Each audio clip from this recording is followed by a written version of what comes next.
do que eu vi, conheço bem o juiz que está coordenando, e é muito pontual. Então, veja, nós temos algum espaço para automatizar e ganhar com isso. Agora, efetivamente, o que me parece, eu concluo com isso, que é um desafio, né, a utilização positiva dos meios digitais, da inteligência artificial, todos esses mecanismos, que eles vão se incorporando com essa evolução tecnológica, mas, para mim, é que a chave é que não pode substituir o olhar e a sensibilidade humana nas decisões.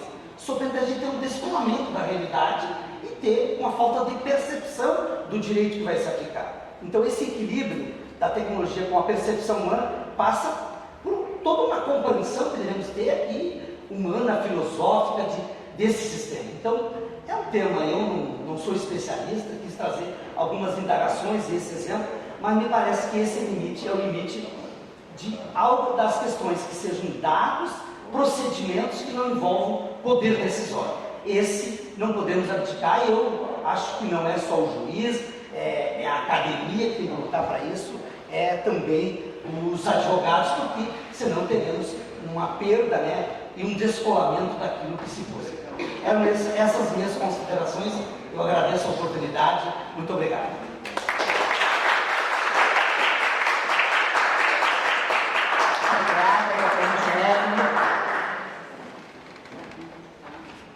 Apontamentos interessantes que vai desde a questão do monopólio das empresas que hoje dominam, né, a questão da inteligência artificial e essa referência do Tribunal Regional, né, de produzir e de ter o controle dentro do próprio tribunal é significativo, no sentido da gente poder ter esse controle mínimo, né, acerca da ferramenta. Mas já deixou, acho que, algumas inquietações aqui, né, que eu estimo que a doutora Cláudia vai poder trabalhar bastante.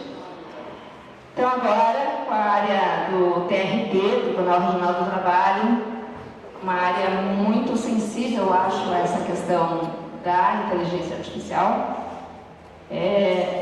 o juiz, Dr. Rodrigo Trindade, juiz do trabalho titular da 2ª Vara do Lajeado, TRT4, atualmente foi convocado, né, juiz auxiliar da administração do TRT, coordenador do Centro de Inteligência do TRT4, mestre em Direito pela Universidade Federal do Paraná, Curitiba, especialista em Direito Laboral pela UDELAR, Montevideo, Uruguai, coordenador do Grupo de Estudos para Análise Normativa do TRT4, ex-presidente da Associação dos Magistrados da Justiça do Trabalho da 4ª Região, professor convidado do Direito Material e Processo do Trabalho em diversas instituições públicas e privadas, incluindo a Escola Nacional da Magistratura do Trabalho, ENAMAT, autor de diversos livros, artigos e capítulos com as temáticas jurídicas, incluindo a coordenação da CLT, comentada pelos juízes do trabalho da 4ª Região, em coautoria do Direito Emergencial do Trabalho. Articulista regular com temáticas jurídicas, econômico e político em jornais do Rio Grande do Sul e São Paulo. Dr. Rodrigo, com a palavra.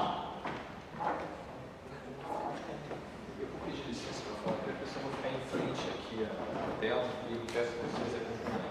Mas, inicialmente, eu gostaria de agradecer a acolhida aqui na Universidade Federal e dizer que, para mim, é uma grande felicidade aqui nesse ambiente. E semana que vem dar aula aqui, com o professor Nicolas Sérgio, estou aqui possivelmente nessa mesma sala. E é uma honra, uma felicidade, primeiramente, estar com a professora Cláudia. Não é sempre que a gente está com ídolos aqui nos acompanhando e nos acolhendo. E dizer da honra e da felicidade de estar dividindo esse painel com dois colegas que eu tenho imensa atenção e admiração, o Dr. João Ricardo, o Dr. Favreto. O Dr. João Ricardo foi meu presidente da NP na época, era vice-presidente da Associação de Rio Grande do Sul, depois presidente, e junto com o Favreto ombreamos aí grandes lutas aí da magistratura brasileira. Magistrado tem a mesma origem do magistério, a mesma palavra latina magistro. Não são todos os bons magistrados que são bons, exercem o magistério. Também não são bons todos os professores que exercem a magistratura. Então hoje eu tenho aqui dois magistros mesmo, que são são grandes professores, grandes magistrados, para mim uma grande honra, uma grande felicidade. Vou pedir licença de não citar todos os presentes, porque eu vejo diversos amigos aqui e acabaria tendo que falar um dia todos. Mas muito feliz, professora, de tratar desse tema que é tão interessante, o tema sobre a expansão tecnológica do judiciário e os reflexos na jurisdição. Vou pedir para passar 3 slides, por favor, e mais outro. Aí, está bem, anterior, por favor. E gostaria de dividir essa pequena exposição falando muito brevemente, sobre o conceito de inteligência artificial, que é o que a gente tem tratado muito nos últimos tempos, inclusive das suas possibilidades de utilização dentro do Poder Judiciário, falar um pouquinho muito rápido sobre a normativa do CNJ, as expectativas, limitações que o Conselho Nacional de Justiça impõe para os desenvolvimentos tecnológicos, especialmente relativos à inteligência artificial, e no fim apresentar brevemente as ferramentas de informática mais importantes desenvolvidas. Antigamente a gente dizia nos últimos anos, mas quando a gente trata de inteligência artificial, são as ferramentas tecnológicas mais importantes desenvolvidas nos últimos meses, mesmo. E a partir disso a gente vai poder, acho que, ter um debate aprimorado sobre esses temas. Não vou me atrever a fazer as análises aprimoradas que o Dr. Fabreto e o Dr. João Ricardo fizeram, mas a situação é muito mais expositiva, muito mais factual do que analítica. Bom, inteligência artificial, temos tratado sobre isso já há bastante tempo. O grande conceito de inteligência artificial diz respeito à tentativa de imitação das redes neurais humanas e transferidas para a utilização de informática. Grande capacidade de aprimoramento interativo, informações são prestadas e criadas a partir do banco de dados e da análise. Então, a inteligência artificial está presente hoje em dia em tudo, desde o Google, quando a gente começa a registrar, a anotar alguma palavra de busca e tenha o autocompletar, já é um mecanismo de inteligência artificial. Pode passar, por favor? Bom, 3 grandes modalidades de inteligência artificial. Primeiramente, inteligência artificial estreita, são tarefas específicas, reativas e baseadas na memória. A maior parte das ferramentas de informática que utilizam inteligência artificial no judiciário utilizam a ANI, inteligência artificial estreita. Alguns outros desenvolvimentos que nós já temos utilizam a inteligência artificial geral. Então, permite o machine learning, a capacidade de aprendizado da máquina. A máquina aprende com erros e acertos e consegue transferir esses erros e acertos para respostas mais aprimoradas do futuro. Temos já algumas ferramentas utilizando isso. E a superinteligência artificial, ou autoconsciência, por enquanto é algo muito mais próximo da ficção científica do que da realidade, mas é uma questão de tempo da criação de inteligência artificial com autoconsciência e consciência da sua própria existência e criação de ideias, de concepções, de crenças não previamente estabelecidas. Pode passar por gentileza? Bom, ChatGPT hoje em dia é o tema que a gente mais trata quando fala de inteligência artificial. É um mecanismo de inteligência artificial reativa, grande capacidade de elaboração de texto em linguagem natural, linguagem humana, diversos idiomas, diversos códigos são aprendidos e são utilizados para a produção de respostas. E são respostas assustadoramente precisas e relevantes. Quem já fez uso do ChatGPT verifica que as respostas e a produção de texto original é muito aprimorada. Pode passar por gentileza. Bom, hoje em dia no mundo nós temos algumas experiências importantes no Ocidente de utilização de inteligência artificial no judiciário. Os Estados Unidos e o Reino Unido já há bastante tempo utilizam esse sistema para análise de multas de trânsito. Multas de trânsito são produzidas, às vezes existem programas para a produção do recurso de trânsito e há recursos e as respostas são produzidas a partir da inteligência artificial. Então é o advogado robô que faz a petição e o advogado juiz que faz a minuta da decisão, que há alguns anos é utilizado no Reino Unido e nos Estados Unidos. Mas o país que mais utiliza a inteligência artificial no judiciário hoje é aquele com aquela bandeira ali, que muita gente confunde com a bandeira do Grêmio. Não é a bandeira do Grêmio, é a bandeira do país do Báltico, mais ao norte, que é a Estônia. A Estônia também já há 2 anos vem utilizando um programa bastante interessante de inteligência artificial para causas pequenas, de pequeno valor, até 7.000 euros, são processadas e tem a sua decisão efetivamente produzida por inteligência artificial, com possibilidade, evidentemente, de recurso aos bípedes, aos estonianos seres humanos. Mas essa é a experiência mais aprimorada que nós temos no Ocidente sobre isso, para passar. Mas a experiência de inteligência artificial mais intensa que nós temos no planeta vem da República Popular da China. A China, desde o começo do século XX, vem desenvolvendo um sistema chamado SOS. Não é Save Our Souls, mas System of the Systems. É um programa de inteligência artificial bastante complexo, com várias ramificações, que começou como um processamento unicamente de distribuição da legislação. A China é um país bastante centralizado na produção de normatividade e vem sendo utilizado já de forma mais aprimorada nos últimos anos, nos últimos meses, para a apresentação de soluções prontas aos casos concretos. Então o SOS integra um banco de dados bastante aprimorado e a decisão é apresentada, a minuta de decisão é apresentada ao julgador chinês. Então o juiz chinês recebe a minuta e, se não utiliza essa minuta como sua decisão, há a obrigatoriedade de que ele fundamente. Então ele tem a preferência de utilização da minuta, caso não utilize, deve fundamentar por que não está utilizando essa minuta. Os dados de resultados são bastante impressionantes, já cobrou 1/3 da carga de serviço do judiciário, economizou 1,7 bilhão de horas de trabalho de 2019 a 2021 e já cobrou mais de 300 renminbis, e o renminbi, a moeda chinesa, que corresponde a 45 bilhões de dólares, a metade em honorários advocatícios. Isso me impressionou bastante também. Pode passar, por favor. Pode passar? Trancou ali? Ali, bom. Bom, o uso de inteligência artificial, do modo geral, não só no judiciário, vem chamando bastante muitas resistências, e resistências de toda a ordem. Está pela metade da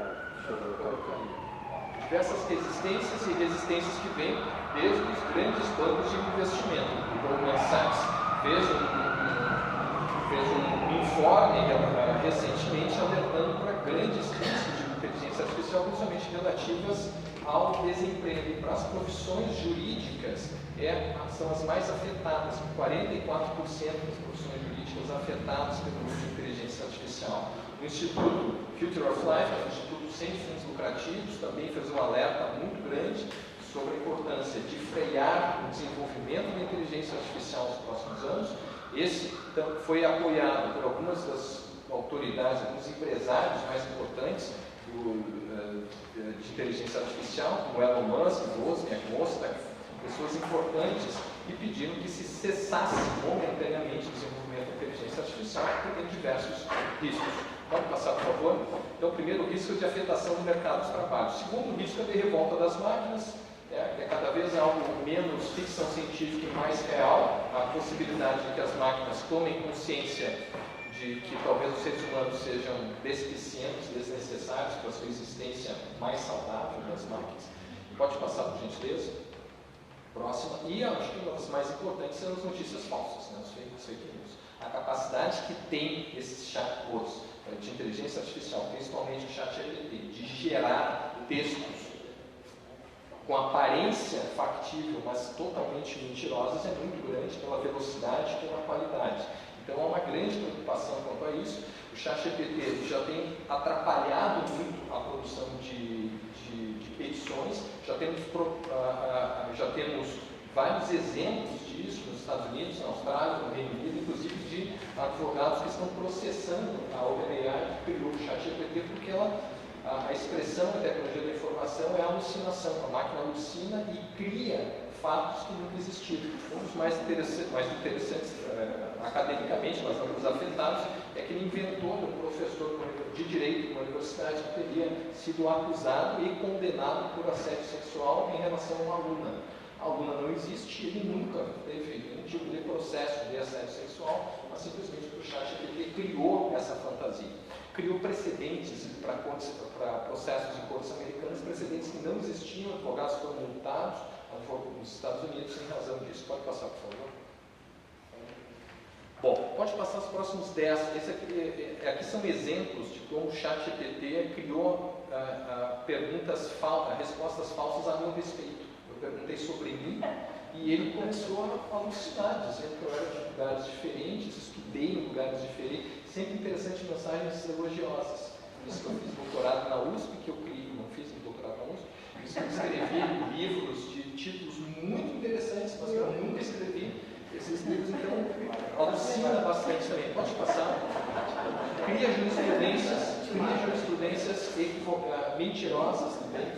Bom, e por isso há uma preocupação global sobre o desenvolvimento da inteligência artificial. A Unesco, em 2021, lançou, na 41º evento, Assembleia da Unesco, um documento com diretrizes e orientações para uso ético no desenvolvimento da inteligência artificial. Pode passar.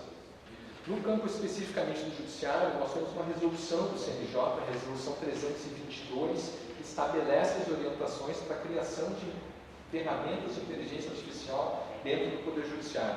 Então, essa resolução determina que os desenvolvimentos de inteligência artificial devem sempre se submeter aos direitos fundamentais, devem se fundar na segurança jurídica e igualdade de tratamento, e faz isso. Estou sem microfone, mas eu falo sem microfone. Se acabou a pilha, de repente, né? Acabou a pilha, tá bom. A não ser que tenha problema de captação do áudio. Depois acho que vai ter que problema. Vamos ver. Bom, eu vou seguir daqui. Tá? Da segurança jurídica e igualdade de tratamento e para decisões judiciais justas e não discriminatórias, sempre com garantia de revisão humana. Aqui eu acho que é importante já registrar por que isso aconteceu. Nos Estados Unidos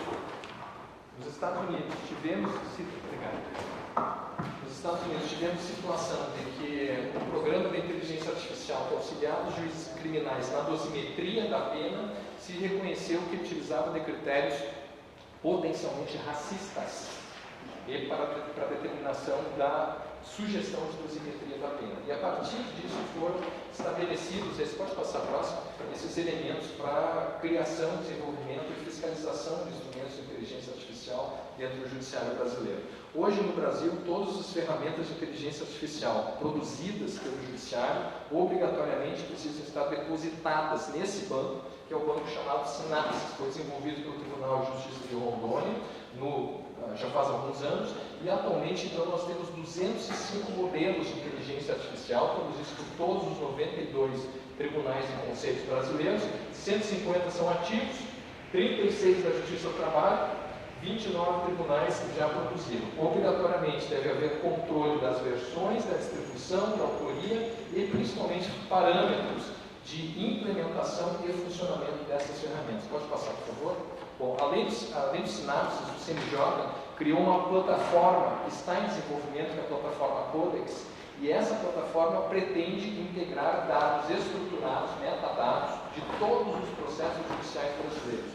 Essa é hoje a iniciativa mais potente no mundo, no planeta, de integração de dados, de metadados de processos no Brasil.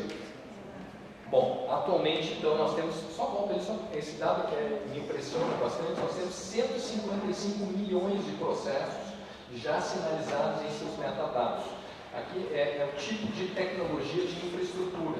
Essa tecnologia sozinha não serve para nada, mas os metadados consolidados vão ser importantíssimos para planejamento judiciário e para integração do conteúdo dos processos no Brasil. Pode passar? Bom, para baixo. Aí, bom, experiências de uso de inteligência no judiciário brasileiro. Nós conseguimos separar, não tem como falar de todas essas 2 centenas de ferramentas de inteligência artificial, mas a gente consegue classificar elas em 3, acredito que em 4 grandes campos. Em primeiro lugar, auxiliam nas atividades meio do Poder Judiciário, não atua na atividade finalística, de julgamento, mas nas instrumentalizações dos processamentos. Principalmente na área administrativa, nós temos gestão financeira, de pessoal, respostas padronizadas, temos diversos chatbots que são utilizados para oferecimento de respostas administrativas, auxílio nos departamentos pessoais. Várias experiências, aqui o Tribunal de Justiça do Rio Grande do Sul tem um chatbot, e acho que o Diego, né, do TJRS, que utiliza essa tecnologia. Os outros 2 campos são campos não instrumentais, mas objetivamente que atuam na atividade finalística. Então, primeiro, da automação de fluxo, de permitir que os fluxos do processo sejam automatizados, que se poupem cliques, que haja uma otimização dessa utilização, movimentação dos processos, atividades executivas, auxílio dos magistrados. Alguns tribunais, inclusive, têm utilizado mecanismos de inteligência artificial com reconhecimento facial para registro de presença dentro dos fóruns. Esse eu acho que é o mais preocupante no desenvolvimento das ferramentas de AI, que precisam ser melhor avaliadas. O terceiro grande campo, a maior parte das ferramentas hoje são esses, as de automação de fluxos. Praticamente todos os tribunais do Brasil utilizam essas ferramentas e com os processos eletrônicos fica muito mais fácil, simples e recomendável a utilização. O que precisa, eu acho, ter um pouco mais de avaliação crítica são as ferramentas de suporte para as decisões. E principalmente elas utilizam como referência a necessidade de identificação de processos muito parecidos e que podem ser julgados a partir de precedentes qualificados. A maior parte das ferramentas utiliza a clusterização dos processos, a separação em pilhas e definição de pilhas de processos com semelhança e que precisam ter, ou é recomendável que tenham um tratamento homogêneo a partir unicamente dos dados estruturados. Poucos deles utilizam análise de linguagem natural, ou seja, de leitura das petições. Então, a leitura do processo, verificação dos dados estruturados e separação deles em pilhas, para que essas pilhas sejam avaliadas em conjunto para avaliação de julgamento mais parecido, julgamentos mais próprios. Poucos dessas ferramentas utilizam como referência de montagem das pilhas as jurisprudências. Jurisprudência é algo que ainda precisa ter bastante cuidado na montagem de pilhas para o julgamento em conjunto. E uma quarta possibilidade, quarto agrupamento de processos seriam as ferramentas de desenvolvimento e utilização que separam os processos a partir de índices de possibilidade de conciliação, índice de conciliabilidade. Nós utilizamos isso aqui no Tribunal Regional do Trabalho da 4ª Região, dividimos os processos, a ferramenta de inteligência artificial lê os processos a partir de dados estruturados e a partir disso define um índice de probabilidade de conciliação. E a partir desses índices os processos são colocados em pauta para tentativa de conciliação, nós utilizamos e vem sendo bastante útil na definição das pautas. Pode passar. Bom, temos duas experiências, a gente vê, quando eu recebi essas notícias de utilização do chat GPT em ferramentas do Poder Judiciário, fiquei bastante assustado, porque é uma ferramenta que inventa muita coisa e eu achei bastante problemático. E fui descobrir quais são, afinal, as ferramentas do Judiciário brasileiro que utilizam o chat GPT, e são ferramentas muito simples que não tratam da atividade finalística. O Tribunal de Justiça de Santa Catarina, o Tribunal de Justiça de Minas Gerais, fizeram essas notícias, mas é um link que liga, é um link que leva ao chat GPT e serve para a produção de documentos, de resumos, de e-mails, produção de portarias, resoluções, mas não tem nada a ver com a produção da atividade finalística, não dá sugestão de produção de sentenças. A experiência que nós temos, não no judiciário, mas na advocacia, mais aprimorada, mais intensa de utilização do chat GPT hoje é a AGU. A Advocacia Geral da União, faz algumas semanas, deu a informação pública de que contratou um contrato de milhões com a OpenAI, que produz o chat GPT para a produção de peças processuais. Então, a Advocacia Geral da União, como outros órgãos da advocacia, se preparam para a utilização do chat GPT para a produção de peças processuais. Mas não é exatamente o chat GPT, mas a tecnologia do chat GPT. O chat GPT, o banco de dados deles é a internet inteira. Você faz uma pergunta, pode utilizar como referência tanto o livro da doutora Cláudia Lima Marques, como pode utilizar o blog do Juquinha na resposta. Por isso as respostas podem ser absurdas. A tecnologia que a AGU firmou é de limitação no banco de dados a partir de petições e pareceres, entendimentos pré-existentes da AGU.